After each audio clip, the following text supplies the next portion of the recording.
Ari, always a pleasure to have you along, especially on this 99th day of this presidency. First of all, your thoughts from that kind of felt like a stump speech, but definitely a huge point of gratitude from this president.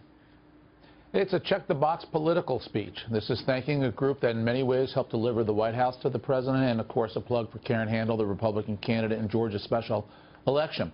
What was missing from the speech was something I would have recommended: 2 policy plugs for Donald Trump. Where's the policy here? Asking NRA audience, saying, I really need your help. Call your House member to repeal and replace Obamacare. I need your help. We need tax reform to give the economy a boost. Call your congressman. You know, those policy elements often are missing from Donald Trump's speeches, which are really entertaining speeches, but they're about himself and they're a lot about political storytelling.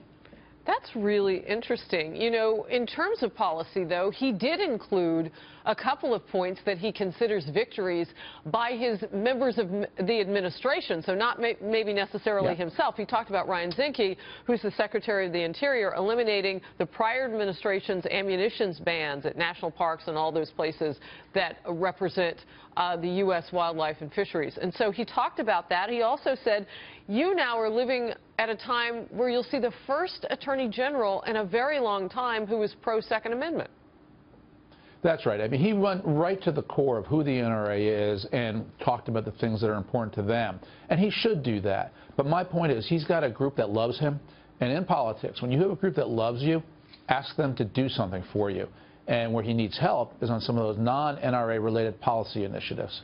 You know, he may get some criticism for visiting those familiar themes, as I mentioned before, of how he won and the flavor of things that used to be and how they're different now, but basically looking back.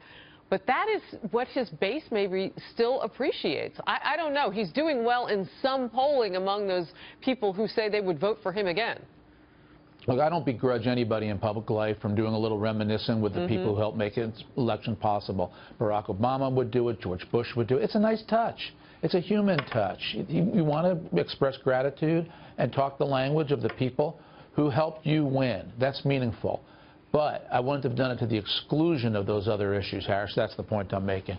All right. One big point that he made right off the top, too, and I want to quote him, a big, big, beautiful round of applause for all of the veterans in the room and beyond. Yeah. That is huge to him, continues to be, and obviously a big part of why he is where he is, and also important to the NRA audience.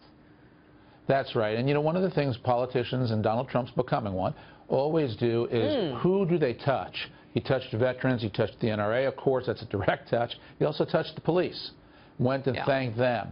And when you hear the President of the United States talk about you, talk about the issues you care about, it reinforces your relationship, your bond, and your support for that president, that politician. That's why he does it, and he's right to do it.